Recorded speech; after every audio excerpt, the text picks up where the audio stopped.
Hola, muy buenas tardes, noches a todos. Estamos en el programa número 6 y hoy tenemos el placer de contar con la doctora Sonia Vilapol. Hola Sonia, ¿qué tal? Hola, hola Eduardo, ¿qué tal? Saludos desde Houston. Desde Houston, Texas. ¿Qué tal por ahí por la mañana? Aquí estamos ya en oscuridad. Ya comí, aquí ya es como tarde, aquí ya A comemos medio. bastante temprano, la verdad, Mm, aquí ahora es la hora de comer más o menos, no, a las 12, entre las 12 y 1:30, ujú. y sí, ya es la tarde, y más en viernes, que todo el mundo se quiere largar para casa antes. Y te tenemos aquí apresada. Muchas gracias, Sonia, lo primero, No, por, nada, que va, por que va, formar que va. parte del programa de hoy, que es Sí, súper interesante. Para quien no conozca a la doctora Sonia Villapol, ella es española también, de Galicia, ¿verdad? Es gallega. sí, Y exacto. tenemos, pues eso, el talento español lo tenemos, como volvemos a ver, fuera de España, en este caso en Houston. Y bueno, es neurocientífica, está trabajando en el estudio de la relación de la microbiota y el cerebro, entre otros estudios, ¿no? que estás llevando, Sonia. Sí, esa es una línea de investigación y tengo varios modelos, varias temáticas relacionadas a eso, la microbiota, con distintas enfermedades o patologías, pero sí es una línea de estudio que tenemos en el laboratorio, Una de que las os puedo contar también después un poco así, un poco de los proyectos. Vale, perfecto. Nos encantaría saber más lo que estás, digamos, estudiando a grandes rasgos, ¿no? Un poquito sin meternos en temas eh, de secretismo interno, ¿no? Pero vaya que pueden estar bien. Y también aquellos que la sigan por Twitter, que se lo aconsejo seguir porque la verdad es que cuelga información muy útil. También ha estado llevando a cabo estudios relacionados con el long COVID, que es una patología que aquellos que han sido afectados por el virus de la COVID, pues puede que tengan secuelas a largo tiempo, ¿no? Es lo que más o menos podríamos resumir como la long COVID, un conjunto de secuelas relacionadas con la enfermedad, ¿no?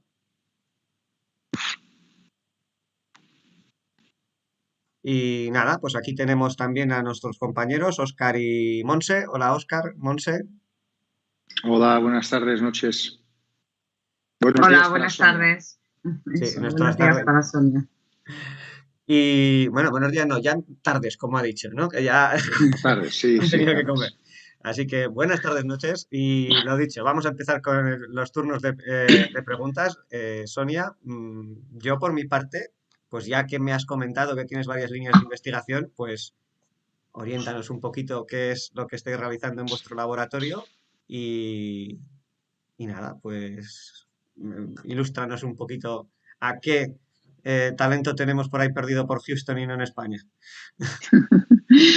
No, tenemos varios proyectos a nivel clínico, es decir, que usamos, eh, que participan pacientes o participantes, lo que se llama, ¿no? Pues es gente que colabora con nosotros en nuestros estudios, pero no están enfermos. Simplemente pertenecen a un grupo, a un colectivo, y queremos investigar ciertos cambios de la flora bacteriana. y tengo clínicos, tenemos 4 distintos. Es la maravilla de trabajar en un hospital, que puedes colaborar con los médicos y tener pacientes y con los enfermeros y con las enfermeras para poder tener las muestras de los pacientes. Entonces esto da ventajas. Era mi fantasía de venir a Houston, era poder por fin hacer algo de clínica, que toda mi investigación anterior era muy básica, con células en el laboratorio o con animales, pero no tenía clínica. Entonces abre un campo increíble la microbiota, porque se puede aplicar prácticamente a todas las enfermedades.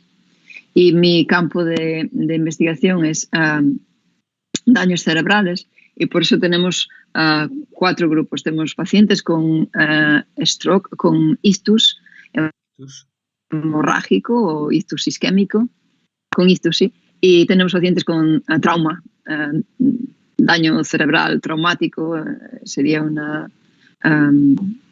no sé muy bien en español, ahora ya me estoy un poco bloqueando, sería un daño traumático, ¿no? Como Sí, llevas un golpe en la cabeza, un traumatismo craneoencefálico, no sé cómo se llama en español. Y ese es otro tipo de pacientes, y luego tenemos otro grupo que son los que reciben contusiones cerebrales, y esto es más relacionado a los deportes, ¿no? Que pueden ser boxeadores o, más que nada aquí en Estados Unidos, los jugadores de fútbol americano. Entonces las conmociones cerebrales también alteran la microbiota. Y el último, como no, los enfermos de COVID. Entonces los pacientes de COVID en la fase aguda, pues estamos intentando, ya lo determinamos, ¿no? Qué bacterias se cambiaban, se alteraban, y cuáles se permanecían más estables. Y la idea ahora es hacerlo, esto se hizo durante el tiempo de hospitalización, y la hora es hacer un seguimiento, ¿no? Pasaron ciertos meses, y cómo los pacientes que tienen long COVID o los que no, pues cómo pueden, digamos, diagnosticarse o modificar la flora bacteriana para que se recuperen antes o que encuentren mejoría, etc. Y el que más el último, el que nos llevó muchísimo trabajo es curiosamente, es el de fútbol americano. Si quieres te cuento un poco cómo fue este. Es curioso, ¿no? Sabéis que Óscar estuvo hablando el otro día en la reunión secreta de los cambios en la microbiota en saliva, en la boca, y curiosamente nosotros, era nuestra esperanza que la microbiota de la saliva podría ser un indicador de contusiones, porque si te das un golpe en la cabeza, a lo mejor tienes un impacto, una inflamación local en la boca, y la saliva podría... Pero no encontramos ningún tipo de cambio, de variación en la microbiota de la boca, de la saliva, pero sí en los intestinos. Entonces sí que cuando hay una contusión cerebral sí que encontramos cambios de bacterias en los jugadores de fútbol americano justo después de una contusión. Y luego ya sabéis que aquí es una polémica tremenda, ¿no? Es decir, estos chicos normalmente aquí se dan becas de universidad. Aquí sabéis que la universidad es carísima, ¿no? Aquí, bueno, aquí la Universidad de Rice, que es bastante prestigiosa, en Houston es una de las mejores en algunos campos, pues la tuition, lo que pagan anualmente, es una información un poco fuera de ciencia, pero bueno, es interesante conocerlo. Sí. Es $60,000 por año, ¿no? Sí. 60,000, 40,000, $60,000 al año. Y es decir, y muy pocos tienen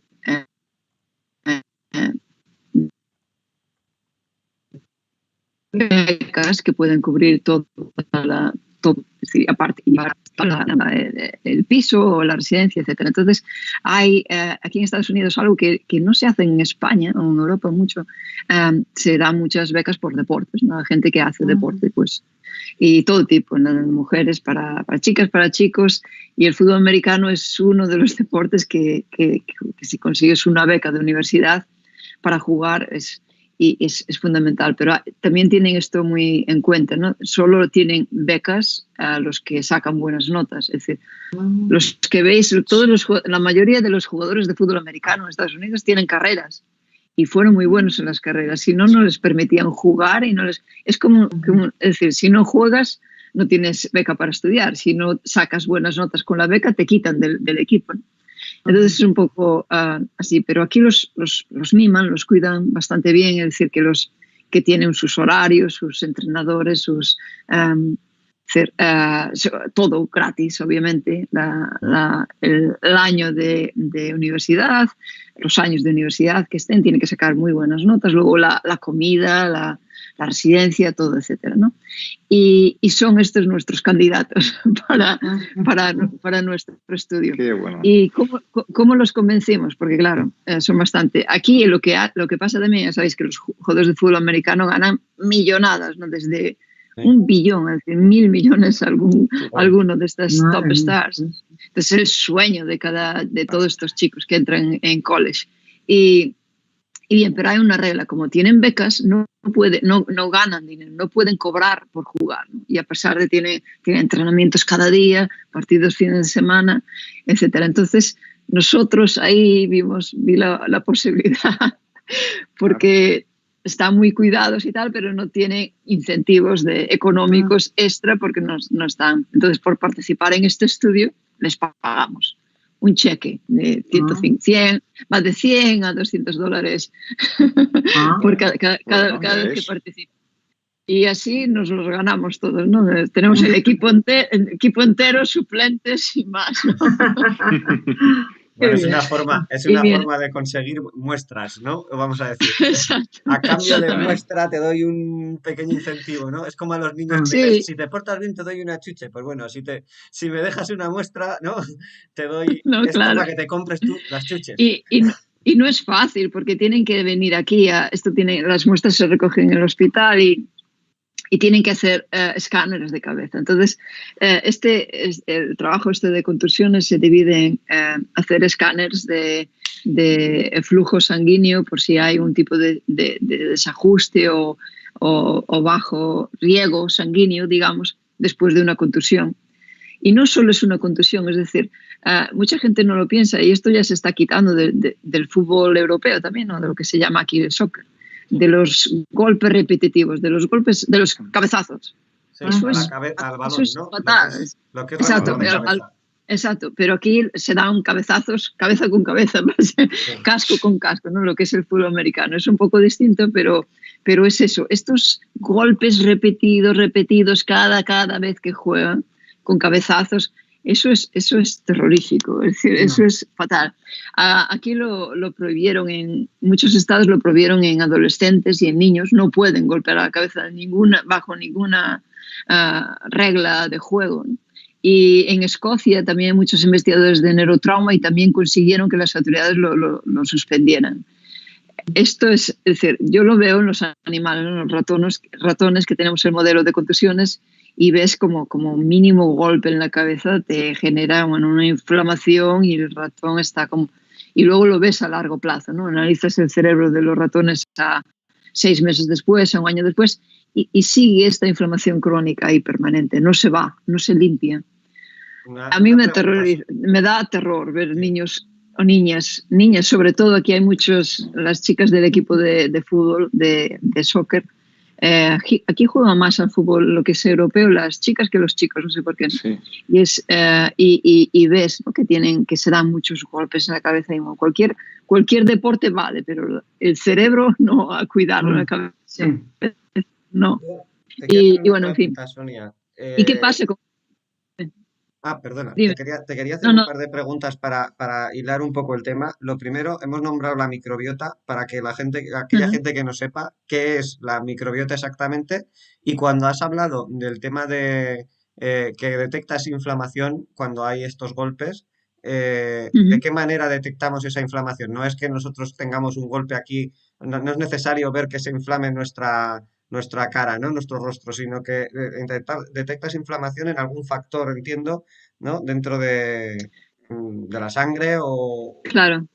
Eso. Sí, ese es exacto, ese es el tema, ¿no? Que no hay buenos marcadores. Es decir, cuando estos jugadores de fútbol americano, los niños que juegan en el instituto o en el colegio, ¿no? Que se dan golpes en la cabeza, no hay marcadores. Entonces, no hay en sangre, no hay suficiente sensibilidad de biomarcadores de inflamación para determinar bueno, que tienen que descansar, que no pueden jugar, que ya estuvo bien, ¿no? Más o menos, esa es la idea.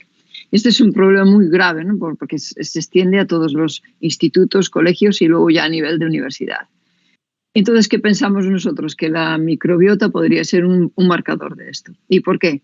Porque si te das un golpe en la cabeza, produces una pequeña inflamación, pero que puede disiparse y no se ve en sangre, no se detecta en sangre. Pero ¿qué pasa? Que hay una conexión directa del cerebro a través del nervio vago, que es cuestión de segundos, que te conecta con las terminaciones nerviosas en los intestinos, porque en los intestinos tenemos neuronas y tenemos terminaciones nerviosas, ¿no? Y entonces ahí se produce una alteración del epitelio y se produce como una inflamación intestinal, en cierta medida. Y esto puede, dependiendo obviamente, ¿no? Pero puede causar una disbiosis. Una disbiosis es un cambio de las bacterias. En los intestinos tenemos bacterias que están en comunicación con el epitelio y con las células inmunitarias del tracto digestivo. Y claro, esta red de conexiones nerviosas lo que hace es altera estas bacterias de alguna manera, ¿no? Es como, les da como un chispazo, digamos, y empiezan a producir otros tipos de toxinas o de componentes que son beneficiosos o no, ¿no? Y estos van en sangre y en sangre ya es lo que se puede detectar más como la inflamación. Pero es una vía directa del cerebro al intestino. Entonces, un buen bioindicador de que algo va mal, digamos así, ¿no? En términos generales, algo va mal, son estas bacterias tan sensibles que pueden cambiar, ¿no? Y que se pueden detectar a través del análisis de la microbiota. Y eso es el plan de este proyecto y de muchos, ¿no? Y esto lo puedes aplicar a cualquier enfermedad, ¿no? A los ictus también. Por ejemplo, los ictus, hay gente que sabes que tienes un ictus, pues tienes alta probabilidad de sufrir un segundo. Entonces, estas bacterias que se pueden determinar después de sufrir el primero, pues que te pueden ser un indicativo de que vas a sufrir un segundo, o hay que modularlas o hay que cambiar para mejorar la inflamación. Y es una relación directa, ¿no? de daños locales que producen inflamación y esto que se relaciona directamente con cambios de bacterias. Ajá. Sí, no, tremendamente interesante. Sí. ¿Preguntas, compañeros? Nosotros, por ejemplo, identificamos 2 marcadores después de una contusión cerebral. Son la Eubacterium rectale y la Anaerostipis hadus, es otro tipo de especies de bacteria. ¿Qué queremos decir con esto? Que bueno, que los jugadores, imaginemos, esto es algo muy preliminar, todavía el trabajo está revisándose, no está en preprint, pero está revisándose en un journal y somos el primer grupo que identificó algo así o que se le ocurrió la idea de hacerlo, de terminar lo de las bacterias.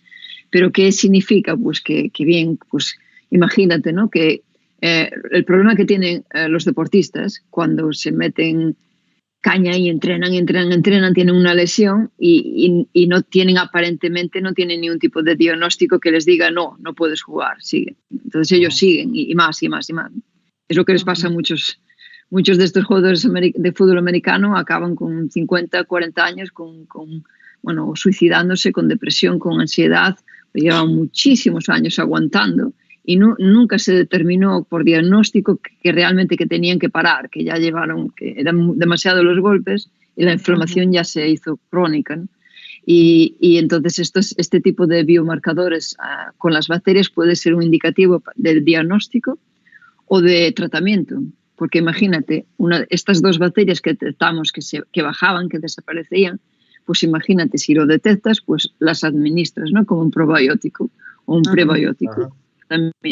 Entonces hay una recomposición de la microbiota y para que se recuperen antes, ¿no? Y para que esta inflamación que está causando y no se ve en sangre ni en nada, pues que este reajuste se vuelva a orientar. Y es un poco crítico porque, claro, este deporte, por ejemplo, todos, pero los deportes mueven muchísimo dinero, ¿no? Entonces, jugadores de élite, o no les puedes decir, no, mira, ahora tienes que tener este tratamiento o tienes que descansar cuando ellos están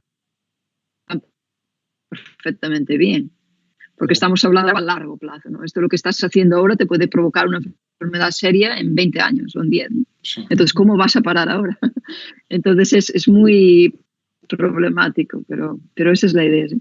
Y esto correlacionado con los marcadores de sangre, de inflamación, ¿no? El serum, el amiloide, el S100 beta, otros, el neurofilamento, que también se mida mucho en sangre, y hacemos este estudio clínico. Para mí me parece súper interesante porque ¿sabes? No hay nada para contusiones y afecta a muchísima más gente de lo que se cree, ¿no? Y puede ocasionar cosas serias en el futuro. Tremendamente interesante. ¿Algunas preguntas? Sí, yo las tengo, espero que no se me vaya el hilo, porque según Sonia excelentemente nos ha comentado, el daño cerebral, en este caso un traumatismo, una contusión a través del nervio vago y demás terminaciones nerviosas, se produce una disbiosis, un cambio en la microbiota intestinal, y esas bacterias a su vez pues, van a provocar ciertos componentes tóxicos o no, y que directamente, y esa sería un poco una pregunta, parece que es un trastorno bidireccional. O sea que el daño cerebral te va a provocar una alteración a nivel de microbiota intestinal, y esa alteración a su vez también va a repercutir en el cerebro. Entonces ahí yo me gustaría enlazarlo con una pregunta, y ¿es posible a efectos terapéuticos modificando esa microbiota intestinal, como ya has comentado con una pequeña pincelada, hacer que ese daño cerebral se pueda revertir? Porque últimamente se está hablando mucho de la neurogénesis, que parece ser que es una capacidad que está mantenida durante toda la etapa adulta, y es algo que se pensaba que no. ¿Es posible de alguna forma influir en la microbiota, sea intestinal o sea en otro lugar, y que eso a su vez pueda estimular esa neurogénesis o pueda reforzarla? No sé si me he ido un poco por las ramas con la pregunta o es clara. No, tiene todo sentido. Sabes que en la neurogénesis hay mucha polémica, ¿no? Desde Alberto Builla, que lleva años diciendo que hay células madre en el cerebro, en el hipocampo adulto, etcétera, y luego otros artículos muy controvertidos criticándolo. Es decir, sí hay una neurogénesis reducida.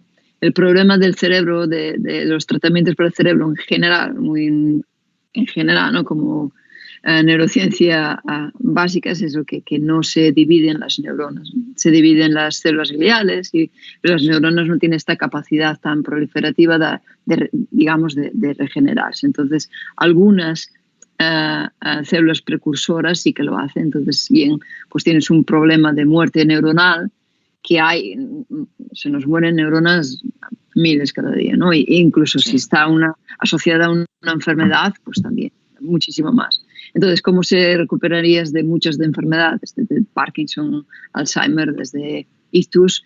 Pues produciendo más neuronas nuevas, ¿no? Entonces, claro, ¿y aquí qué tiene que ver la microbiota? Pues sí, obviamente es un mecanismo de reducir la inflamación, y la inflamación mata. Y la inflamación mata neuronas, ¿no? Entonces la microbiota es un modulador inflamatorio de esto, y es una opción de tratamiento más.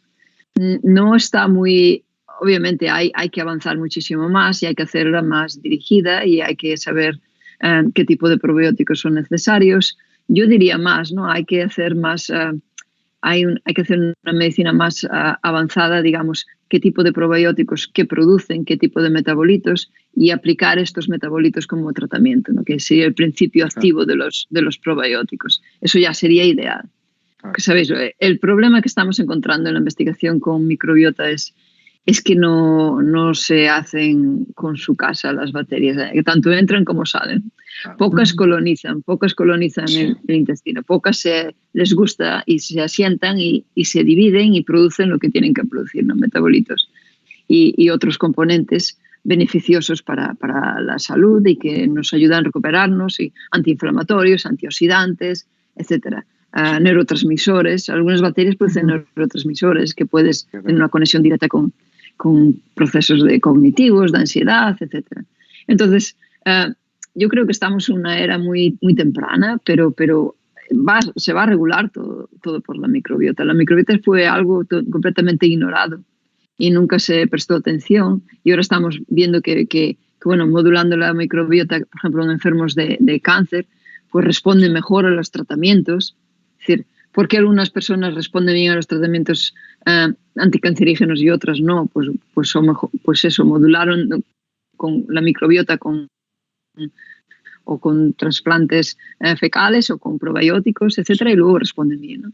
Y es decir, es un abanico tremendo porque hay que entender el organismo como un todo, ¿no? Y las bacterias juegan un papel impresionante. Estos números, a mí me llamó mucho la atención, ¿no? Cuando daba las charlas de microbiota, decir que el 99% de nuestros genes son genes bacterianos, no son genes humanos. Son de microorganismos. Fíjate, que estamos hechos de 60% de células humanas y el resto de células de microbios. Entonces, imagínate, ¿no? Es una dimensión que los biólogos, en biología, cuando estudias esto, biología sistémica y de estructuras, pues no puedes obviar algo que representa el 99% de todo, ¿no? Entonces es un poco tirar lanzos también, ¿no? Cuando buscamos tratamientos para una enfermedad y no consideramos todos estos factores, es un poco al azar, ¿no? A veces funcionan algunos fármacos con una gente, con otra gente no. Pero bueno, el futuro de la medicina personalizada va a ser así. Te van a analizar exactamente todo lo que puedan, ¿no? El metaboloma, los metabolitos, la microbiota, los componentes sanguíneos, las ADN, células. ¿no? Tu ADN todo. para ver dónde Exacto. tienes problemas. Al final vamos hacia el mundo microscópico, ¿no? Que es lo que nos forma a todos, ¿no? Como si fuésemos un macro universo, ¿no? Un macro todo. Ajá, pues muy Sí, interesante. y luego tienes, no, que no son solo los probióticos, ¿no? Que son también tienes el sustrato, lo que comen estos organismos, digamos, comer. Si tuvieran boca. Sí, sí. Los alimentos, ¿no? Los suplementos con propiedades prebióticas. Probióticos son bacterias, microorganismos, y los prebióticos son esto como el sustrato, ¿no? Que es utilizado para los microorganismos hospedadores que viven en armonía con nosotros, ¿no? y se considera que confieren un beneficio para la salud, los prebióticos. Y esto ya estamos hablando de la dieta principalmente, ¿no? Sí. Y esto es fundamental. No puedes meterte un chute de probióticos y luego comer junk food, comida basura, ¿no? Eso es procesado. Y yo bebiendo aquí una bebida refrescante de estas tan conocidas allí sí, eso es, tan conocidas allá, que creo que esto no le va a hacer ningún beneficio a mi flora intestinal, ¿eh? Pero bueno. ¿Alguna pregunta, Monse? Pues yo sí que, la verdad es que es un lujo escucharte, Sonia, porque la verdad es que escuchar a una persona que te cuenta su línea de investigación me parece muy interesante, la verdad, todo lo que estás comentando de cómo has conseguido, pues eso, tener pacientes, o sea, tener voluntarios, ¿no? Que se presten para obtener muestras. Y como dices, pues un deporte tan frecuente, ¿no? En Estados Unidos, pues creo que puedes ayudar mucho a conocer un poco más del impacto, ¿no? de ese deporte de alto nivel durante mucho tiempo, ¿no? Pero yo te querría preguntar, por lo que te he entendido, dices que sois un poco pioneros, ¿no? En este tipo de investigación, que no existen otros grupos que se hayan lanzado, ¿no? A estudiar el papel de la microbiota con los traumatismos, ¿no? O con ictus o con este tipo de enfermedades.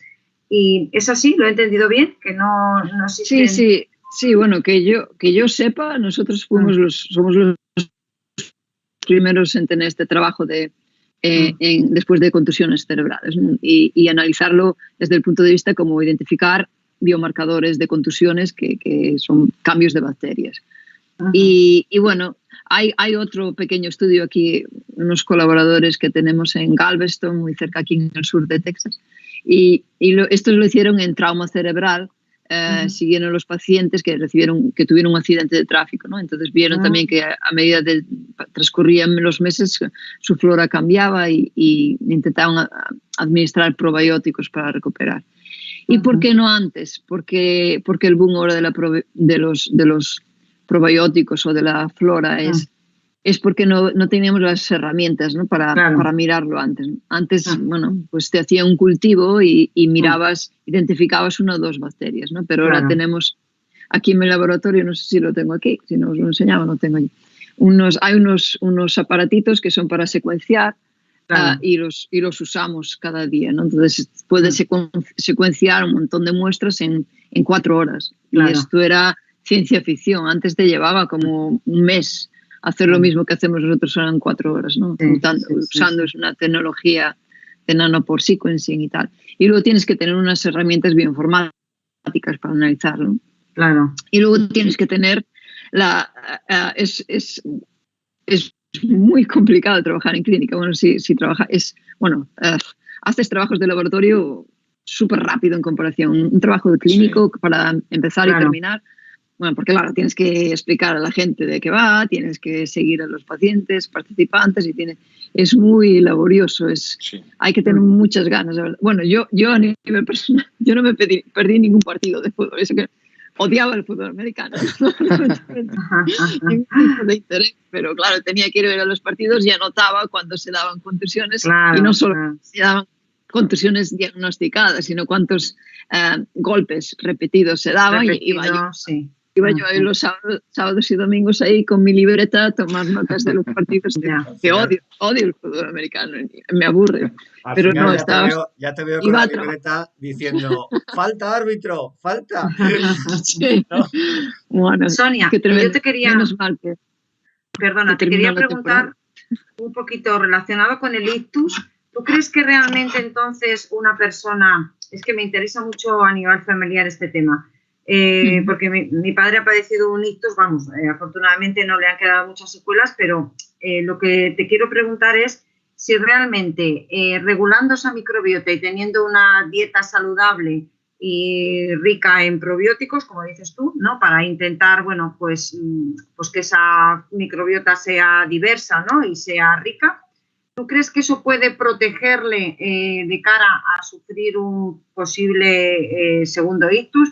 O simplemente entiendo que los daños, claro, pues es muy difícil que esos daños se puedan recuperar, ¿no? O no, a lo mejor sí que puede haber una pequeña relación, ¿no? En esa microbiota, como dices, porque si liberan neurotransmisores también podría repercutir de alguna forma, como ha dicho antes Óscar, ¿no? ¿Cómo lo ves todo eso?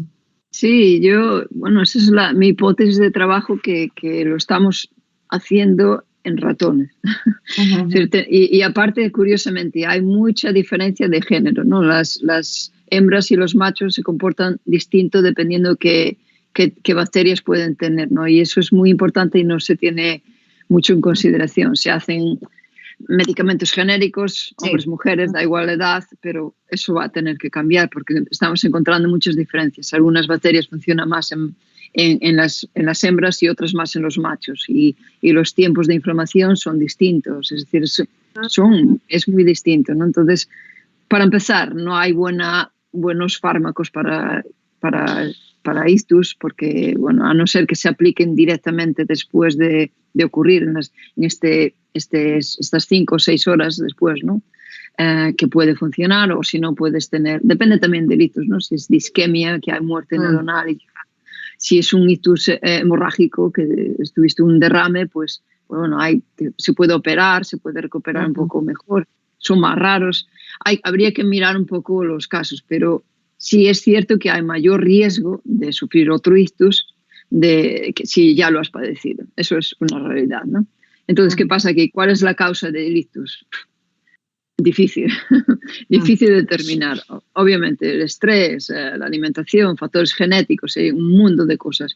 Como no se sabe muy bien la causa, pues para prevención, pues tampoco se conoce exactamente esto, ¿no? Pero indudablemente a nivel de laboratorio, los animales tratados con prebióticos se recuperan mejor, tienen mejor reducida inflamación, tiene mejoras a nivel cognitivo, de memoria, a nivel motor, igualmente, ¿no? Es decir, se recuperan del ictus mejor, y el riesgo de que sufran otro ictus no lo tenemos muy bien calculado, pero esa es la idea, ¿no? Es decir, que haya una mejor recuperación simplemente por lo mismo, porque la microbiota forma parte del sistema inmune, del regulador del sistema inmune, y si tienes un sistema inmune reforzado y fortalecido, con componentes beneficiosos, con los ácidos de cadena corta, que son unos componentes que producen un tipo de bacteria, los bifidobacterios y los bifidobacterios, lactobacillus, ¿no? Entonces, si tienes esta compensación con estos dos grupos de bacterias que son importantes para tu bienestar en general, ¿no? Pues tienes un sistema inmune más reforzado y tienes menos deficiencias. Por lo tanto, pase lo que pase, vas a tener un sistema de prevención. Y es lo que se habla de la COVID igualmente, ¿no? Que veis que incluso acaba de salir un artículo hoy que no me dé tiempo a leer, pero eso que los enfermos de la COVID que sufren trombos y sufren ictus, bastante más común de lo que se piensa, pues que el tratamiento de antitrombina que se estaba administrando pues no funcionó. Es decir, esto es porque hay que aplicarlo y, bueno, tiene que ser algunas personas que funcionen perfectamente. Entonces, es eso, el sistema inmunitario es fundamental para todo, ¿no? Y la microbiota lo regula y bien, beneficiosamente. Entonces, dieta sana, con prebióticos, comida sana, bueno, se habla muchísimo de la dieta mediterránea como la mejor, con mayor componente de prebióticos y luego llevar una calidad de vida saludable, y eso es lo que te da un sistema inmune más potente, ¿no? Para prevenir lo que sea. Sí, como el doctor Corell la semana pasada precisamente nos estuvo comentando. Es cierto, sí. Es decir, somos lo que comemos, que dice la frase, ¿no? Básica, el dicho, ¿no? Y al final... Genética también, y bueno, claro, epigenética, depende de qué tipo de vida lleves. Y el estrés, súper importante, el estrés mata bacterias buenas. También, ¿no? Oye, Sonia, y otra cosita ya, es que ahora, antes de que se me vaya de la cabeza, es que una vez escuché una conferencia de una chica que era una neuróloga que trabajaba en Navarra y que comentaba como que se había descubierto que el ejercicio físico activaba la neurogénesis en ratones y que incluso eso se transmitía a sus descendientes, ¿no? A mí me pareció muy curioso porque, claro, ya no es solo que lo active en los ratones que lo practican, sino que incluso lo transmiten a sus descendientes. O sea, entonces, claro, veo que también conoces un poco, ¿no? Ese estudio. Entonces me resultó bastante interesante, ¿no? Y ahora que hemos estado hablando de la neurogénesis y que había mucha controversia sobre si es posible o no, porque yo he vuelto a leer otro artículo de que una investigadora española, ¿no?, va a publicar en Nature, creo, de que se han encontrado células inmaduras en el hipocampo de adulto. Y bueno, pues por lo visto ya que se va a publicar. O sea, que algo... Sí. No, es cierto, ¿no? Incluso no solo en las regiones consideradas como regiones neurogénicas durante los últimos años, siempre se ha dicho, en el hipocampo, el subventriculum, que sería la zona ventricular, más o menos, y hay otra región, pero se están descubriendo nuevas regiones en el cerebro de neurogénesis, es muy sorprendente. Hay que tener en cuenta también, ¿no? Muchas de estas controversias vienen a modo de que, claro, los ratones no son personas.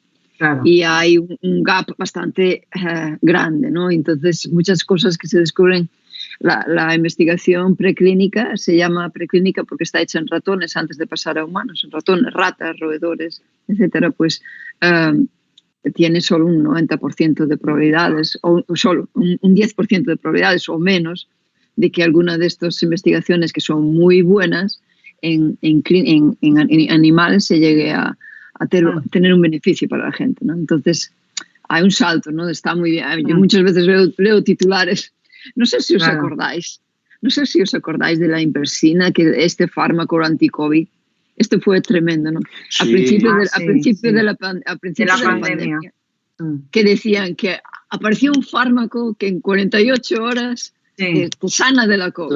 Y había los titulares en todos los periódicos, y bueno, y cuando fuimos al artículo era un artículo en células, y que las incubaban y 48 horas las células se... Pero, ¿sabes? De las células a la realidad hay unos cuantos años y muchas investigaciones por medio. Pero no es... A mí me interesa mucho la neuroregeneración, es decir, no solo las nuevas neuronas, sino las neuronas que están viejas, cómo las puedes rejuvenecer, digamos, ¿no? No crear nuevas para reemplazar las viejas, sino como, por ejemplo, hay algo que casi todas las enfermedades neurodegenerativas tienen, que es el desgaste, la pérdida de mielina. Eso ya solamente con el envejecimiento, ¿no? Y las bacterias envejecen, ¿sabéis? ¿No? Bueno, las bacterias, a medida que transcurrimos desde que nacemos hasta que nos hacemos viejos, pues nuestra microbiota va siendo menos diversa y va envejeciendo, ¿no? Sí. Y pues si todos estos procesos también intervienen en la mielina, en el desgaste de la mielina. Y a mí me interesa mucho es esa capa que recubre la neurona, ¿verdad? Es como el axón. Efectivamente. El axón de la neurona principal es esa capa a modo de cable, ¿no? Como si fuese el cable que va por dentro, el recubrimiento que le ponemos a un cable exterior. Si eso se va desgastando, deja expuesta a la zona interna y es lo que estás comentando, ¿no, Sonia? Que se empieza a desgastar eso. Exacto. No, gracias por la explicación. A veces me pierdo yo en mis cosas. Pero sí es cierto, ¿no? Que es súper importante restaurar. Mi laboratorio se llama neurorestauración. Estoy más en favor de, en lugar de insertar nuevas neuronas, que es muy difícil que sobrevivan, no es solo implantar, no solo es implantar y que se acomoden y que crezcan y que se asienten ahí, ¿no? Porque el problema de neurogénesis de los trabajos que hay en animales o algunos en clínicos, que no hay casi nada, pero algo, es que estas nuevas células madre o estos progenitores los pones ahí, quedaron ahí implantados y luego se mueren, porque no sobreviven, no se consiguen adaptar al parénquima cerebral y no consiguen ramificar sus prolongaciones de axones y interaccionar con las otras neuronas. Pero ¿qué pasa? Que hay algunas neuronas que quedaron tocadas por el envejecimiento, por un problema de enfermedad, etc. Entonces, yo estoy más a favor de esas neuronas que quedaron tocadas, como darles una buena dosis de antioxidantes o de antiinflamatorios o reforzar el sistema, lo que tienen alrededor para tengan una mayor glía. Comodidad, digamos. Exactamente. La glía, es decir, que les da el soporte y que les da el apoyo para que crezcan mejor y que establezcan más conexiones. El tema es que se conecten y comuniquen con otras, ¿no? Entonces, esa es otra vía de regenerar el cerebro, otra vía, no solo neurogénesis. A mí me parece muy, muy complicado que el neurogénesis pueda curar enfermedades así tan eficazmente, pero ya las neuronas que están establecidas, pues si las fortaleces y si las cuidas un poco más, pues sí que hay esperanza, no las que están tocadas pero no muertas, las que están muertas ya no hay nada que hacer. Ya no hay. Claro. Una cosita, Sonia, como pregunta, que hubo un estudio, bueno, un experimento que se hizo con cerebros de cerdos, me parece recordar, hace tiempo, aprovechando para ver qué opinión tienes, en el cual llevaban muertos unas cuantas horas, ¿no? Habían tenido un problema y habían intentado, de alguna manera, con alguna especie de solución líquida que todavía no estaba no está patentada, ¿no? Digamos, bueno, estará patentada, pero no es conocida, ¿no? Con perdón. En la cual habían conseguido revertir, con ese, o sea, alimentándolas con ese líquido, volver a tener funciones neurológicas, volver a activar las neuronas de esos cerebros. Y tuvieron que parar la investigación porque pensaban que ya eran capaces de esos cerebros, pasado X tiempo, no horas como parece ser que consideran ahora una muerte cerebral, ¿no? Sino creo que era ya incluso algún día lo que llegaba a estar muerto el cerebro de estos cerdos. Y habían conseguido reactivar esas neuronas, esas conexiones neuronales, y tuvieron que, por ética profesional, parar el experimento porque creían que había llegado a un momento en el que el cerebro, digamos, podía empezar a tener lo que llaman la conciencia, ¿no? En este caso. No sé si tienes oído ese famoso experimento por ahí y qué opinas sobre eso. Ahí no hay microbiota en esos cerebros, ¿no? O sí, tenemos también algo que ver con la microbiota. Sí, no, incluso se encontraron bacterias en el cerebro dentro, sí, eso sí es otra cosa. No, no lo conozco, Eduardo, no conozco. A lo mejor lo leí fue hace tiempo y no, pero hay muchos estudios súper interesantes, ¿no? Y claro, es muy controvertido muchas de las investigaciones porque ¿qué hacemos con animales? Hay que saber lo que se hace también, ¿no? Y normal, si no pasa en el comité ético. Bueno, nosotros para hacer cualquier mínima cosa con animales tenemos que hacer una de papeleo, hacer solicitudes, es decir, tienes que tener, los animales no pueden sufrir, los animales no, ¿sabes? Son animales de experimentación y más animales largas, especies como se llama aquí, ¿no? Ahí son a partir de las ovejas, los conejos, los cerdos. Yo a nivel ético también tengo mi moral, ¿no? Y hay experimentos que por muy interesante que me parecen, nunca los haría con primates, por ejemplo, ¿no? Yo no soy capaz de hacer con primates. Aquí en mi instituto sí que trabajan con cerdos. Y bueno, cerdos, bueno, yo soy de Galicia y la matanza de porco es bastante, no me impresiona tanto, pero yo tengo un poco de trauma con eso. Me acuerdo, ¿no? Cuando hice en Santiago de Compostela, hice el primer laboratorio, estudiaba en fisiología y todo lo que comentaste, Eduardo, es fisiología, ¿no? El cerebro funciona con electricidad, ¿no? Básicamente, ¿no? Entonces son cargas electrostáticas cargas tiene otra terminología que hacen que los axones de unas neuronas se comuniquen, ¿no? Que las neuronas se comuniquen con otras, ¿no? Entonces hay que activarlos y desactivarlos y puedes activarlos con luz, puedes activarlos con químicos, es decir, es impresionante, ese mundo es...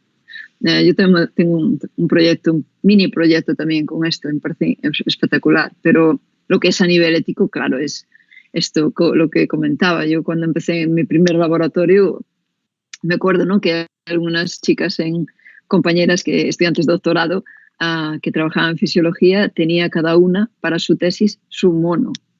Y cuando después de los 5 años estudiando el aparato visual, etcétera, con el mono tenía que sacrificarlo y mirar el cerebro. ¿Tú te imaginas?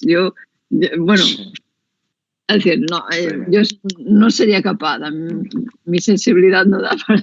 Pero bueno, es ciencia y gracias a eso pues avanzaron en muchas cosas, ¿no? Pero claro, tienes que mirar, tú eres científica, pero tampoco eres persona también, ¿no? Y tienes una cierta moralidad y ética y bueno, y hay comités éticos que están mirando lo que hacemos constantemente. Y yo solo tengo ratones, pero hay gente que tiene... Bueno, pues eso, monos, chimpancés, cerdos. Entonces, y bueno, y ratones también te lo miran, ¿no? Que no vayan a estar 5 segundos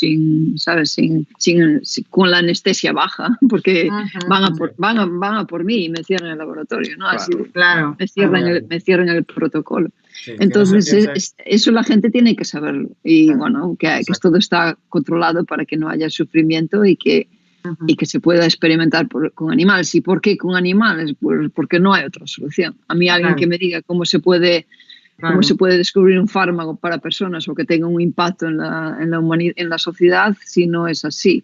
No, y si existe otra manera, que me lo digan, que paro al día siguiente de hacer investigación. Sí, es que es cierto. Entonces es complicado, ¿no? Tienes que tener un balance y bueno... Sí, hay que entender es que al final la ciencia pues ha avanzado gracias a digamos, experimentar con seres humanos, incluso en su tiempo, ¿no? Con animales, pues cada vez ha habido comités éticos diferentes, incluso en cada país tienen sus códigos respectivos, ¿no? En unos países se permiten hacer determinadas cosas que en otros serían inviables, ¿no? Con lo cual, ahí también hay mucha cosa que ver. ¿Vale? Bien, pues ya os pasaré o colgaré por internet ese estudio, por si os interesa, el de los cerdos, porque me pareció muy interesante, ¿vale? Pues nada, Óscar, preguntas. Sí, mira, yo te voy a hacer una doble pregunta. Has hablado del ictus, has hablado de los daños cerebrales del ictus y sus consecuencias inflamatorias que pueda tener y con la microbiota y al mismo tiempo también de traumatismos. Recientemente parece que están apareciendo más estudios que relacionan la depresión con un estado inflamatorio crónico a nivel del organismo, o en algún lugar del organismo. Entonces, ¿qué opinas al respecto y qué dianas terapéuticas esperanzadoras pudiera haber en el futuro actuando en estos puntos inflamatorios? Y luego mi otra pregunta, que aunque no está del todo relacionada, es ahora mismo la ELA, la esclerosis lateral amiotrófica y la esclerosis múltiple, son enfermedades que ya llevamos bastante tiempo, la ciencia lleva bastante tiempo estudiándolas, pero parece ser que no existe ningún tipo de avance. ¿Cómo ves tú el futuro? ¿Hay líneas de investigación abiertas que sean esperanzadoras al respecto? Entonces, depresión, ELA y esclerosis múltiple. Me callo ahora. Sí, yo estudio daños cerebrales. Estos dos campos los sé por conocimiento como neurocientífica, pero no os puedo avanzar mucho en profundidad. Pero sí, claro, obviamente, incluso la depresión, ansiedad es un mundo, ¿no? Y hay componentes epigenéticos, hay componentes genéticos importantes, ambientales. La inflamación, por supuestísimo, juega un papel ahí, ¿no? Y hay regiones del hipotálamo donde hay neuronas que producen ciertas hormonas, neurotransmisores, neuropéptidos, que dependiendo de los niveles, pues es un indicativo de que puede ser estados depresivos o no. Por ejemplo, volviendo a mi trabajo aquí, nosotros tenemos una serie de experimentos de comportamiento en los ratones que tienen los probióticos y los que no. Uno de ellos es la ansiedad. No os voy a decir que les hacemos los ratones, no es nada, ¿no? Y sí, nada más rápido. Es decir, y eso es algo para medir la ansiedad. Bueno, también medimos depresión y también medimos y otras cosas, memoria, motor, etcétera. Entonces, ¿sabéis, por ejemplo, ¿no? Otra vez con la microbiota, los intestinos tienen como el 90% de los receptores de la serotonina. La serotonina es la hormona de la felicidad, ¿no? Los enfermos con depresión tienen bajos niveles de serotonina, ¿no? Y hay tratamientos de administración de serotonina, ¿no? Entonces, ¿qué más decir, no? Que la flora bacteriana sana o comer sano pues refuerza las bacterias que pueden producir, al no dañar estos receptores de serotonina, producir más neurotransmisores. ¿No? Exactamente eso. Entonces, exacto, sí, los 5 años. Entonces, eso es otro componente. Y sí, la inflamación juega un papel importante ahí. Y bueno, más que claro, ¿no? Con la gente cuando tiene los juegos de fútbol americano, contusiones, daños cerebrales, tienes inflamación crónica. ¿Y qué conduce todo eso? Eso es ansiedad y depresión. Depresión a largo plazo, seguro. Bueno, seguro. Depende de la inflamación crónica, de cómo se limpió, y esto es simplemente porque hay estas regiones en el cerebro que son los centros de control de ansiedad y que conectan también con el nervio vago y con los intestinos, pero estos centros de control, donde hay inflamación, hay daño y hay pérdida neuronal, entonces hay una conexión directa también, ¿no? Y seguramente. Y de la ELA y de la esclerosis múltiple, sí, aquí en el instituto donde trabajo, Instituto de Investigación, hay grupos que trabajan con esclerosis múltiples. Es también, ¿no? Es el problema de no sabemos regenerar, ¿no? Si supiéramos regenerar estas capas que rodean a las neuronas, es neurodegeneración, básicamente. Entonces no sabemos cómo restaurar esto apropiadamente. Hay muchas vías, muchos tratamientos. Aquí, a diferencia de España, sabéis que hay muchas fundaciones que apoyan la investigación. Yo conseguí financiación de la Asociación de Alzheimer, de una fundación de Tear Foundation, que es de Mission Connect, que es para enfermos con problemas cerebrales, de daños cerebrales, ¿no? Entonces, hay muchas fundaciones que apoyan este tipo de investigación, por ejemplo, la de Fox, ¿no? La Fundación Fox, que para esclerosis múltiple, porque Michael Fox, que es el actor, ¿no? Sí. Pues tiene esclerosis múltiple. Lleva como 20 años sufriendo la enfermedad. Y desde eso se volcó toda su fortuna fue para investigar, ¿no? Y entonces muchísimos laboratorios se benefician de la financiación y hay muchos avances, fármacos que te regeneran parcialmente, pero no completo, ¿no? No hay una recuperación completa. Para mí es tanto como el Alzheimer, como la esclerosis múltiple, enfermedades neurodegenerativas, si teño que ser meiga, si quiero ser meiga, te digo que va a ser una de las enfermedades que se van a encontrar tratamiento en un futuro. Van a aparecer otras, seguro, pero estas hay tantas cosas tan en estado avanzado y se sabe ya tanto, y la parte en animales y la parte preclínica está muy avanzada y hay muchos tratamientos que están funcionando en experimentación.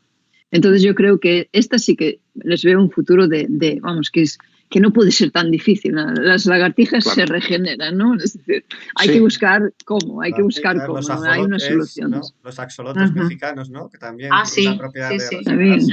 El ajolote. Sí, el ajolote mexicano, axolote. O sea, y hay muchos laboratorios que se basan en estos animales, tienen estos animales, ¿no?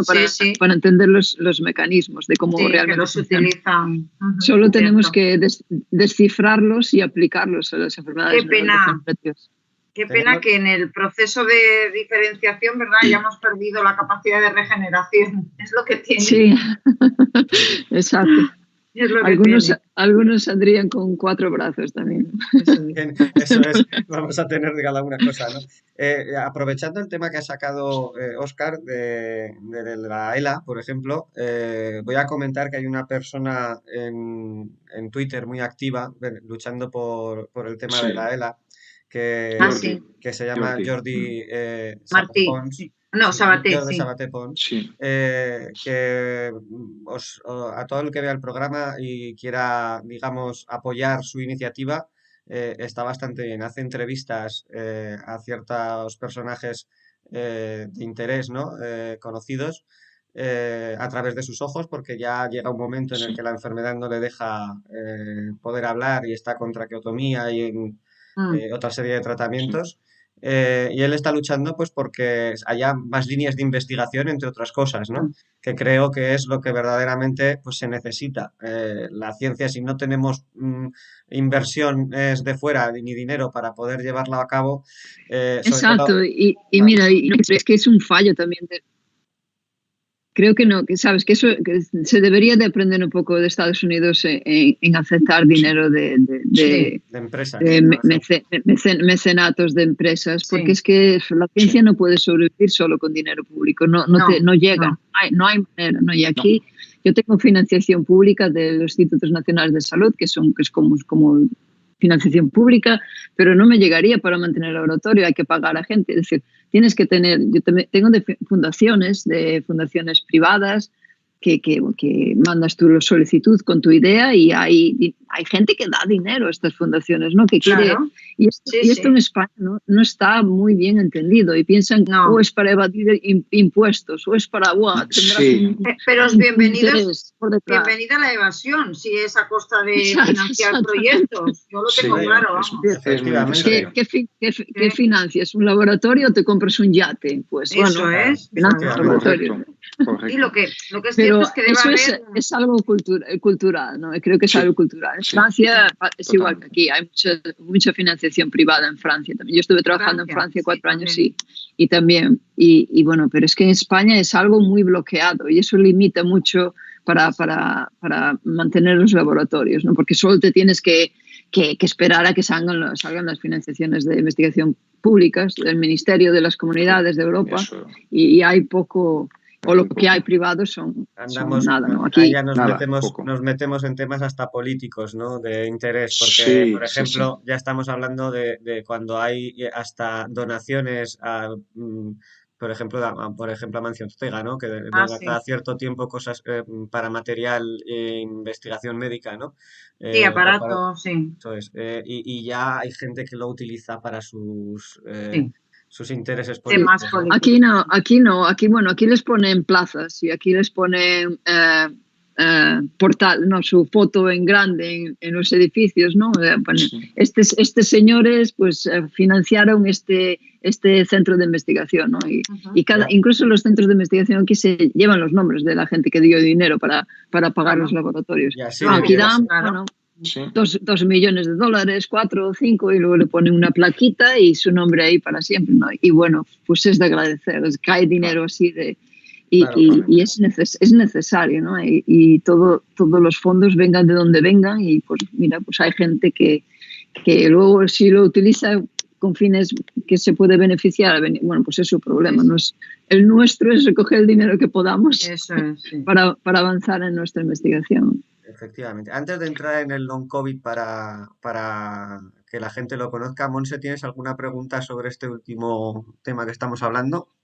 Yo le quería comentar a Sonia que, claro, el cerebro es un órgano súper complejo y a pesar de que se avanza mucho en su conocimiento, pues queda mucho por descubrir todavía, ¿no? Y por conocer de las funciones del cerebro, de las zonas, de las diferentes zonas. Y es que el otro día escuchaba una conferencia sobre el proyecto Conectoma Humano, ¿no? De que ha habido pues muchos voluntarios que se han prestado también pues para analizar, ¿no? Sus cerebros con datos de neuroimagen y luego a través de inteligencia artificial pues intentar analizarlo, ¿no? Para intentar llegar un poco a pues con inteligencia artificial a intentar buscar patrones, ¿no? de comportamiento o de conducta o de actividad de las áreas del cerebro, ¿no?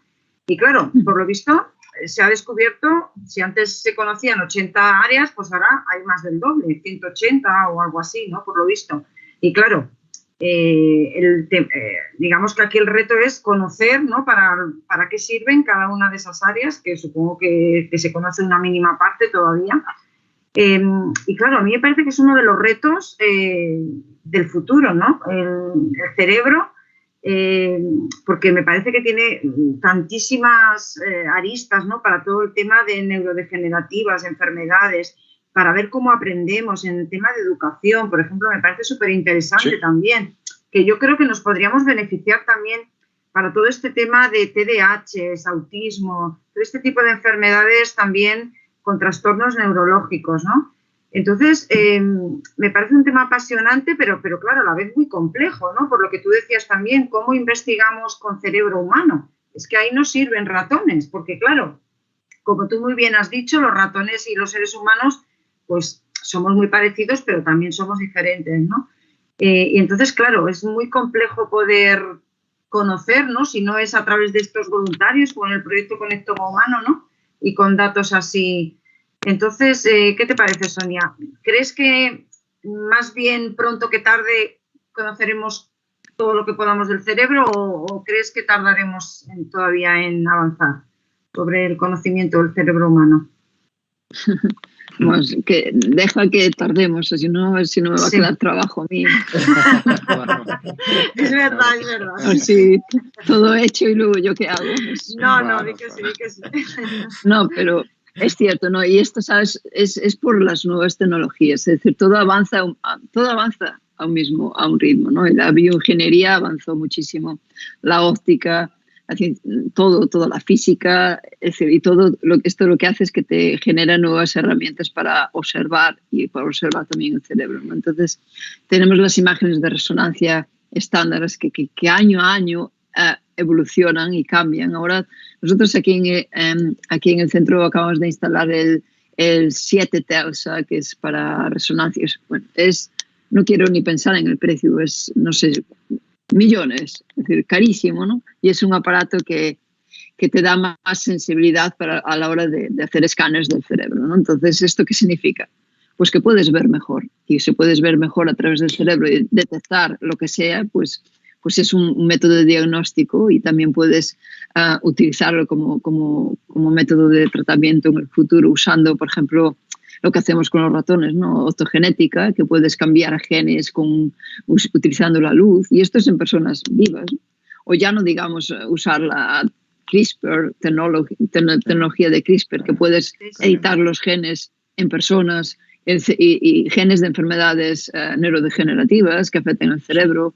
O increíble, esto sería, ¿sabes? Como ciencia ficción, pero es real, ¿no? Y es muy posible. ¿Y por qué es posible? Porque hay un avance tecnológico al mismo tiempo que médico. Y esto, bueno, pues si queréis lo uno con el tema del long COVID, por ejemplo, ¿no? El estudio este que acaba de salir en Inglaterra, ¿no? Que analizaron el cerebro de 45.000 personas. En el 2014 escanearon el cerebro de 45.000 personas, ¿no? Entonces lo que hicieron fue tomar datos y medidas. Y ahora, 2020-21, de estas 45.000, un porcentaje padeció COVID, sufrió la enfermedad. Y volvieron a tomar las imágenes originales y les escanearon el cerebro otra vez y encontraron disminución de materia gris, por ejemplo, en los que padecieron la enfermedad. Y aquí ya estamos hablando de long COVID. No es solo hablar de la fase aguda de la enfermedad, que pasa en la enfermedad. No, pues estos tenían las imágenes registradas en registro en los biobancos que hay de imágenes de resonancia de estos cerebros y midieron el volumen de ciertas áreas, ¿no? Entonces midieron el lóbulo frontal, el lóbulo temporal, que está aquí, que afecta la audición, la memoria y el aprendizaje. En el lóbulo temporal tenemos el hipocampo, que es otra región de la memoria muy, muy particular, y encontraron que el tamaño estaba disminuido pues por promedio de los estudios que hicieron, en un porcentaje, no en todo el mundo. Entonces, ¿qué significa esto? Pues algún efecto tiene que tener, que meses después de pasar la COVID tu cerebro se reduce, ¿no? Y en estas regiones que son relacionadas con la confusión, con la memoria, en nuestro estudio de long COVID identificamos 55 síntomas y más de la mitad eran neurológicos. Y no neurológicos de tener estrés por pandemia, digamos, neurológicos de nivel de fatiga, mareos, fiebres y problemas de incluso un porcentaje de psicosis después de la enfermedad. Sí. Y eso es una realidad, ¿no? Y hay mucha gente que por suerte se recupera, pero los porcentajes de los estudios están saliendo, dependiendo de los estudios obviamente, pero de un 10 a un 20% pues, de las personas presentan algún síntoma después. En nuestro estudio teníamos muchos estudios clínicos de personas hospitalizadas, entonces eso era el 80% nos dieron que tenían problemas después de la COVID. Y el cerebro a mí es lo que más me impresionó de los primeros casos clínicos que se publicaron en el 2020 del efecto de la COVID en la pérdida de la mielina, en reducción de tamaño de la sustancia gris también. Ya había estudios clínicos que se habían publicado el año pasado. Pero este último de Inglaterra es espectacular, ¿no? Entonces, pues es una realidad y es una realidad que hay que interpretar, de que se asocia a la COVID y hay que tratar y no hay que pensar que es que porque tuviste la COVID tienes eso y ya está. Claro. Y no hay que atenderlo, pues no hay que dejarlo como simplemente es un síntoma más y arreglado. No, hay que investigar por qué ocurren estas cosas. Pero además, lo bueno sería intentar entablar una relación por si a futuro los virus también afectan a regiones del cerebro, ¿no? Determinadas para poder encontrar esos patrones. Es cierto que el cerebro, Sonia, empieza a crecer, ¿no? Desde pequeñito, nos va creciendo hasta una determinada edad. Y luego, como bien dices, empezamos a reducirlo, ¿no? Es como que se va reduciendo el cerebro de tamaño. Así algunos, cuando nos giramos, nos bota tanto, ¿no? En el cerebro las ideas. Pero la cuestión está en que lo que quieres comentar en ese sentido de que el cerebro va disminuyendo, es como cuando pasa la COVID, es como una disminución muy drástica comparada con la normal. Claro, no, eso es muy, muy buena pregunta, Eduardo, porque claro, hay que pensar en la población general a medida que es normal ver algún cambio en el volumen del grosor de la materia gris, ¿no? A medida que pasa el tiempo, porque las personas envejecen y si ves un cerebro de un anciano, incluso una persona anciana con Alzheimer, lo ves así como una nuez, ¿no? Muy achuchado, con muchas ramificaciones. Y si ves un cerebro de una persona joven, pues está más compactado y es más consistente. Pero el estudio que hicieron con las personas que padecieron la COVID, los cambios fueron mayores de lo normal, ¿no? Que en aquellos que se habían afectado con la COVID. Entonces hicieron un estudio, extrapolaron los datos, usaron los controles que se correspondían con edad y todo esto, ¿no?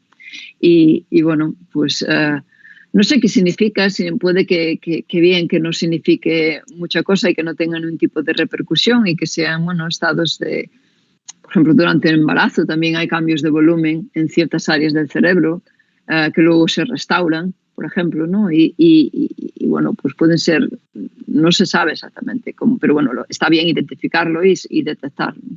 Y personas que pasaron la COVID grave sí que encontraron más cambios, más disminución de materia gris. Entonces puede que sea una asociación también con la severidad de la enfermedad, ¿no? Y esto ya lo sabíamos también.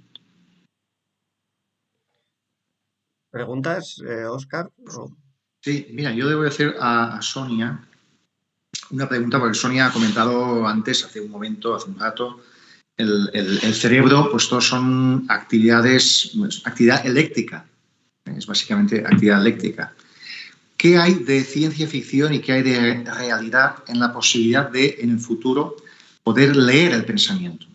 Una pregunta como neurocientífica. Algunas personas es muy fácil leerles el pensamiento. Sí. No hace falta tener muchas luces para imaginarse lo que piensan. Honestamente, Óscar, no es mi campo, no sé, puedo hablar, ¿no? Pero no sé, probablemente, ¿no? Es decir, ahora lo que estamos haciendo es increíble, Hay grupos aquí de investigación que hacen mucho de mecánica, trabajan con personas paralíticas, ¿no? Un compañero aquí que tiene su laboratorio es de eso. Entonces tienen aparatos motores y luego con el pensamiento pueden mover una mano, ¿no? Pueden mover la mano y todo eso. Lo piensan y pueden... ¿Y qué estás haciendo con eso? Entonces estás transmitiendo tus señales eléctricas que te generan este acto motor a una máquina, a un robot. Y tú cuerpo no está moviendo el brazo, es un robot que lo mueve, pero tú le mandaste al robot moverlo, ¿no? Entonces ahí estás jugando con los pensamientos. Eso es en las fases iniciales de lo que puede ser en el futuro. Es tecnológicamente. Exacto, tecnológicamente ahora mismo no es posible, pero hay bastantes estructuras tecnológicas primitivas para suponer que eso va a ser muy factible dentro de unos años, y no muchos, porque ahora están haciendo cosas espectaculares en biomecánica, es increíble, ¿no? Y eso, que son gente que tiene su cerebro con electrodos conectados con ordenadores y pueden hacer movimientos, pueden sentir, pueden tener sensaciones, ¿no? Entonces ya están jugando ese nivel. Eso es muy, muy, muy probable. Los esqueletos, estos motores, ¿no? que gente que es paralítica de brazos o manos, pues tienen estos esqueletos y con su mente pues da los pasos y anda y avanza porque es su mente, que es su cerebro, que sus neurones conexiones está mandando señales eléctricas que se traducen en que puede controlar un robot, ¿no? Y lo hace todo con la mente. Es muy posible, ¿no? A lo mejor son menos años de lo que nosotros pensamos. A lo mejor en 2 o 3 años ya se está haciendo, ¿no? Aquí va muy rápido, aquí esto va muy rápido, tengo que decir. Yo estoy alucinando. Cada vez que presento un trabajo, digo, ¿what? Si algún día soy capaz de poner la pizza y encender el microondas o el horno sin necesidad de utilizar las manos, os lo diré, ¿vale, chicos? Igual he avanzado algo sin quererlo. Bueno, y si os ocurre a vosotros, me decís lo mismo. O hay espíritus, sí. O somos capaces de ser telepatas. Volviendo al tema de la long COVID, Sonia, porque hay preguntas que nos están haciendo por aquí. ¿Crees que es posible estas personas que han tenido esa alteración del tamaño del cerebro revertirla con el tiempo? Es decir, que digamos esos daños que ha ido generando la COVID puedan regenerarse, como puede pasar por digamos, otra zona del cerebro que por otra cuestión que no sea vírica se haya visto afectada y se regenere. ¿Podríamos llegar a ese sentido? Sí, espero, porque si no vamos... ¿Sabes? Otras enfermedades virales de virus respiratorios o otras enfermedades virales que causaron inflamación, o el herpes, o incluso con la gripe también se vio efectos neurológicos. Hubo una recuperación y también hubo efectos a largo plazo de COVID persistente. El virus lo que hace en el cerebro es, básicamente daña de distintas maneras, ¿no? Pero produce lo que ya se había visto en los tejidos de post-mortem de las personas que habían fallecido de COVID, produce hipoxia, quita el oxígeno. Esto es mal porque bueno, mata neuronas de esa manera, ¿no? Sin oxígeno. Entonces produce hipoxia, inflamación, reducción del flujo sanguíneo, es decir, reduce el flujo de sangre, entonces las células no se nutren y esto también lo causa el virus. Altera la barrera hematoencefálica, la pone más susceptible a infecciones de bacterias, de todo. Y lo más importante, que también se publicó la semana pasada, realmente lo que hace es causar daño endotelial. Y esto ya lo suponíamos desde hace tiempo, porque la vía de entrada del virus son los receptores de angiotensina, convertente de angiotensina, de esta enzima, ¿no? Entonces, las células endoteliales tienen un montón, ¿no? Y están cargadísimas, expresan muchos de estos receptores. Por lo tanto, si el virus daña algo, son los vasos sanguíneos, el endotelio. Y esto es lo más preocupante a nivel cerebral, ¿no? Entonces, ¿cómo se recuperan los vasos cerebrales dañados? Pues no, es decir, las células endoteliales se regeneran, ¿no? Y se pueden recuperar, pero esta inflamación que causa si daña neuronas no es tan fácil. Es decir, el tema es que no llega al parénquima, ¿no? Y esta inflamación sistémica que circula por el cerebro o por el resto de órganos, pues que se neutralice de alguna manera o se reduzca la inflamación para que no dañe irreversiblemente regiones que no se pueden regenerar. Entonces, esto es lo que causa muchos de los procesos neurológicos de long COVID. Nosotros teníamos como trastorno de atención, náusea, pérdida de memoria, que puede ser por estados inflamatorios momentáneos, transitorios, y luego ya vuelves a tener memoria y vuelves a recuperarte. Y luego depresión, ansiedad, trastornos del sueño, apnea del sueño, problemas de salud mental, enfermedades psiquiátricas, eso ya es más delicado todo esto, ¿no? Y hasta ictus, claro, que provoca mareos, trastornos de... ¿qué tengo más? Estoy leyendo nuestra figura que escribimos, hasta paranoia que puede producir, ¿no? Y luego todo tipo de problemas a nivel, bueno, de sudoración, fatiga, que son a nivel general, pero que también se están produciendo por la afectación del virus a ese nivel. Incluso produce hipertensión. Haber padecido de la COVID puede que te desarrollara hipertensión, lo que requiere que te trates, porque esa hipertensión puede dar consecuencias más graves y producirte otras enfermedades. Sí, entonces es un poco complicado, pero bueno, la mayoría se recuperan y de hecho la gente a medida que transcurre los meses se va recuperando de todo, ¿no? A un año después de pasar la enfermedad tiene menos síntomas o menos dañinos si los trató y los atendió. Y eso es lo mejor, ¿no? Que te vas recuperando. Reconocerlos y tratarlos, súper importante para hacerlo antes. Uh-huh. Digamos que lo que ocurre básicamente es, yo por ejemplo he tenido el COVID, lo tuve, y sí que he tenido vértigos y sí que he notado esa afección también en algún momento de querer decir exactamente una palabra y que no te sale, ¿no? Esa conciencia. Mi mujer tiene, y creo que es lo que la mayoría de la gente ha tenido, es dolores de cabeza. Yo creo que erramos en su día pensando que era una enfermedad respiratoria y en verdad es una enfermedad a nivel multisistémico, sobre todo a nivel vascular, ¿no? A nivel sanguíneo, que parece que es donde principalmente tiene su acción, ¿no? El virus, en crear microtrombos en determinadas zonas, ¿no? Entre ellas el cerebro, por lo que parece ser, ¿no? Es su zona más... aparte de los pulmones, ¿no? Como su zona más predilecta.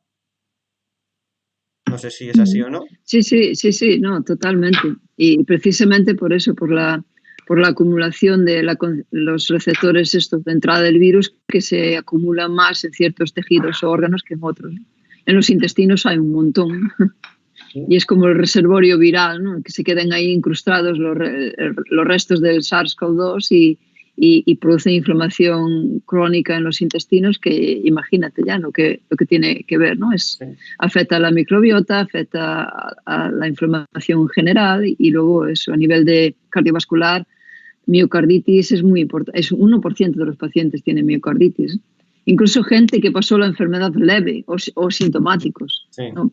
La pasaron, el virus entró, no tuvieron síntomas respiratorios porque tenían buena inmunidad a nivel del tracto respiratorio superior, pero el virus siguió circulando y se fue susceptible a dañar el corazón y producir inflamación al corazón. Que afortunadamente la gente se fue recuperando, pero bueno, cuando dicen lo de las vacunas, muchísimo más porcentaje, muchísimo más alto sufrió miocarditis a causa de la COVID y siguen llevando. Y luego sí, problemas también respiratorios. Eso ya depende mucho de la severidad de la COVID. Si tuviste una COVID severa, pues tienes tos persistente normalmente durante meses, ¿no? Un dato curioso que quería contar, yo tuve la COVID y a las 3 semanas justo me tuvieron que operar por apendicitis gangrenosa aguda. De repente, me salió a las 3 semanas. Tuve que justo de dar positivo a pasar a quirófano. No sabían decirme si podría ser causada por la COVID o no. Tal como te acabo de escuchar de decir que el intestino era una de las posibles dianas, ¿no?, del virus, ¿crees que podría haber sido causa? Porque conozco más de un caso que tras la COVID ha pasado una apendicitis, una necesidad de operación de apendicitis. ¿Crees que puede ser probablemente, ¿no? Hay más de 200 síntomas o efectos relacionados con haber pasado la COVID y, bueno, a lo mejor ese sería un porcentaje menos bajo de esos 200 y no se quedó registrado, pero tiene sentido, ¿no? Hay un trabajo que mostró en los intestinos de los pacientes hasta 9 meses después de pasar la enfermedad, PCR negativa de SARS-CoV-2 en los intestinos. Negativo, en las heces y en los intestinos. Positiva. Entonces, que son virus que no se replican, pero están ahí produciendo, la espiga del virus sigue produciendo inflamación. Y la apendicitis, bueno, no soy experta en gastro, pero bueno, produce inflamación, ¿no? Y es una respuesta de las células epiteliales que se inflaman a ese nivel, pues probablemente, ¿no? Probablemente. Pero bien, eso es tremendo. Este virus es increíble, ¿no? Porque cuando decían que solo un grupo específico de profesionales podrías preguntarle sobre la COVID, bueno, al final es que está todas las disciplinas. Seguramente que causa alguna caries o algún tipo de problemas también a nivel bucal, seguramente. Fíjate, sí, nosotros hemos visto, y de hecho en mi propia universidad, no es mi departamento, pero en mi propia universidad hay una línea de investigación respecto a alteraciones orales de la COVID-19 y lo que más se está viendo son alteraciones periodontales, o sea, precisamente lo que comentaba yo el otro día también, alteraciones periodontales, o sea, a nivel de lo que es la inserción del diente en el alveolo, el ligamento periodontal, encía, pues hay unas pérdidas de hueso bastante prominentes, bastante exageradas, y luego hay alteraciones en mucosa oral, como pueden ser ciertas apariciones de lesiones vesiculares, lesiones vesiculares también. O sea, sí que hay también mucho más afectación, y sin embargo a nivel oral no ha sido muy...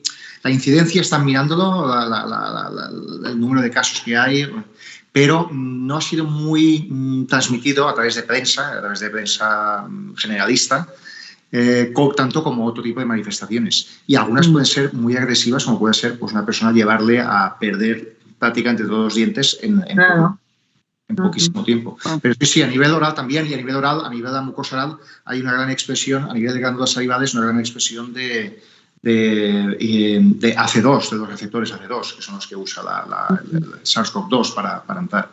Pero sí, interesantísimo el tema de cavidad oral también. Una pregunta más, compañeros, para dejar a Sonia descansar también. Últimas preguntas, compañeros, vuestras. Sí, yo si no está... se me olvide. Tengo 6 minutos para la reunión de laboratorio, así que vamos bien. Pregunta rápidamente un poco sobre tu experiencia, o si tienes experiencia con la estimulación magnética transcraneal, que es un sistema de bobinas que estimulan de forma magnética ciertas zonas cerebrales. Nuestro querido amigo, el doctor José Miguel Gaona, lo usa de forma terapéutica en su clínica. Los resultados son bastante esperanzadores. Yo tengo previsto usarlo también mi línea de investigación respecto a la mejora de habilidades motoras en estudiantes de odontología. Pero si tenías algún tipo de experiencia, pero sobre todo, si no te da tiempo a esa pregunta, sí que te hago una pregunta que el doctor Gaona, nuestro querido doctor Gaona, la pregunta a todos los neurocientíficos, sea o no su línea de investigación, y es, ¿dónde crees tú, Sonia, que está situada, localizada la consciencia? En estas últimas preguntas voy a quedar muy mal, muy mal. No. No, la primera, ni idea, no sé, no lo he utilizado. Sé, sí que te puede poner en contacto con grupos aquí que sí que lo usan. Y bueno, y lo que te pueda, a ese nivel no hago clínica de ese estilo, pero sí que conozco, ¿no? Aquí hay un centro de MRI, bueno, bastante impresionante, y sí que conozco grupos que lo hacen. Y es un español, además. Sí, el doctor Leone, Pascual Leone, sí. Ajá. Y de la consciencia, no sé, eso ya es, esto ya me puedo empezar a echarte filosofeadas, pero ya sería menos científico. No sé, no sé qué responder. Es que encajas con la respuesta. Es que soy muy pragmática, ¿no? Sí, no. Encaja con la respuesta que le da todos los neurocientíficos al doctor Gaona. Le dicen, no lo sé. No lo sé. Pues yo también me uno al club. Me uno al club, normal, es lógico. Monse, última pregunta para Sonia antes de que la podamos dejar hacer su trabajo, ya que le hemos robado bastante tiempo. Yo una muy cortita, Sonia. ¿Qué opinas? No sé si en Estados Unidos o conoces tú alguna investigación que esté llegando a alguna conclusión interesante sobre la afección que puede tener a nivel de cerebro el uso masivo de la tecnología, ¿no? Porque nosotros a nivel educativo pues también hay mucho debate en si es bueno utilizar la tecnología en las aulas, si debe ser un complemento, si se tiene que utilizar más. Y luego, claro, yo he leído bastantes cosas de que realmente sí que, aparte de que pueda crear adicción, ¿no? Determinados aparatos tecnológicos, sobre todo dependiendo de la edad, ¿no? De los niños, de que realmente se está notando como que no va ligado a una mejora en el aprendizaje. Entonces, no sé, por si tú sabes algo o algún estudio que se haya hecho. Sí, bueno, yo los estudios que leí son que relacionan a la tecnología, ¿no? con cognición y cómo los niños pueden desarrollar ciertas habilidades o no.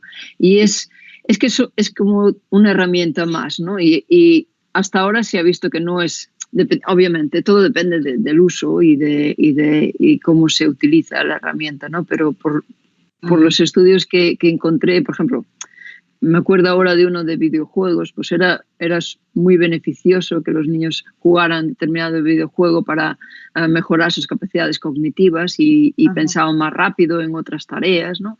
Y bueno, aquí en Estados Unidos sí que se usa mucho, es decir, todos los niños y niñas llevan desde los 5 años ordenadores o tablets a la escuela como herramienta de trabajo cada día.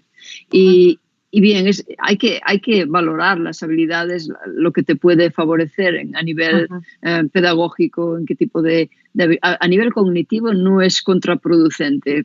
No hay nada que diga, a no ser que estés induciendo una adicción, ¿no?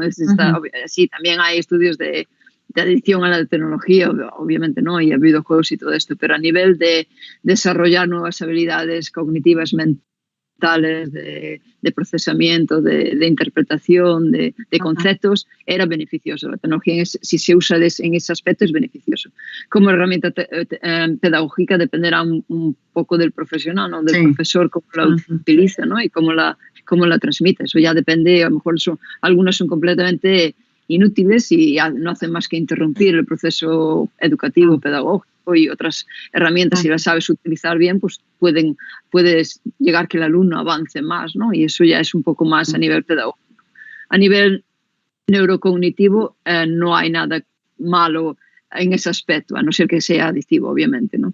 Pero que era beneficioso, sí. Si quieres te puedo pasar los 2 o 3 trabajos que vale, conozco. Sí. más recientes Ujú. sobre esto, pero eran relacionados con los videojuegos o con habilidad para determinar dónde, ¿sabes? Dónde Sí, con reflejos o rapidez, ¿no? Exacto, A la hora exacto, de exacto, asociar exactamente, ideas. sí, sí. Habilidad motora. Exactamente, exactamente. Entonces eran bastante, no había nada contraproducente en esto, ¿no? A nivel cognitivo, pero bien. Bueno, Todo, como supongo todo, que ¿no? Hay que usarlas hay que saberlo en usarlo, justa ¿no? medida, claro. Pues muchas Bueno. gracias, Sonia. Muy interesante la charla, como siempre contigo. Una- Nos pasaríamos No, horas de hablando. nada. Lo que Ahora pasa- Gracias, me quedo sí. yo con las ganas de preguntaros a vosotros. No, Bueno, pues otro día, si La quieres, próxima vez me Óscar, pongo yo Óscar, ahí sí. de entrevistadora y ya pregunto mis Yo cosas. estaré dentro de unas semanas. Así que si quieres- perfecto. Cosas de así cabina que si oral, quieres te damos eres bienvenido. acceso para que seas tú, en este caso, la colaboradora y que le Vale, pues preguntes yo- a Óscar. ¿Te parece bien? Yo de Lo vamos odontología hablando. tengo un montón de preguntas. Te digo, Pues entonces, Pues si bienvenida quieres, será. bienvenida, y yo te meto de colaboradora y le sueltas a Óscar las preguntas comprometidas que te ha metido él, por ejemplo, la de la conciencia. Le dices que si está en algún diente sí, eso o de no la está en algún conciencia. diente, ¿no? Sí, sí. ¿Dónde está la conciencia? Un Igual están placer. las muelas, Bueno, igual están las muelas muchas del gracias. juicio, ¿eh? Bueno, Sí, eso. Bueno, me voy a meter en la reunión del laboratorio que ya estará Eso mi es. gente Sí. esperando. muchísimas gracias, Sonia. Encantadísima de hablar Gracias, con un vosotros. placer, ¿eh? Muchas Un gracias. placer, Y Sonia, muchísimas placer. gracias, gracias. Eduardo, Óscar. A ti Sí, sobre luego. todo. Hasta luego, Gracias. Chao. Sonia. Hasta luego, gente. Ya iremos viendo en las próximas semanas lo que nos depara el programa y dónde vamos De acuerdo. a terminar investigando, ¿vale? Iremos Bueno. hablándolo por Twitter. Un abrazo Buena- a todos Buena y buen fin de semana. semana. Buena semana a todos. Hasta luego. Igualmente. Adiós. Hasta luego.